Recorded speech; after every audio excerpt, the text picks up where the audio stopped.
જી નમસ્કાર મિત્રો, માતૃભૂમિ પ્રાકૃતિક ફાર્મ આજે આપણે ખરેખર પ્રાકૃતિક ખેતીની અંદર વાપ્સા કન્ડિશનના સિદ્ધાંતની વાત કરતા હોઈએ છીએ અને યુનિવર્સિટીની વૈજ્ઞાનિકો પણ જે પાણી જે છે એ થોડું મૂળથી દૂર આપવા માટેની ભલામણ કરતા હોય છે.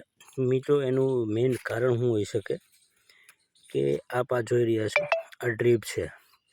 ડ્રીપ દ્વારા જે પાણી અહીંયા જઈ રહ્યું છે એટલે એમના જે છોડના તંતુમૂળ છે, આપ જોઈ શકો છો, આ તંતુમૂળ છે આસપાસ.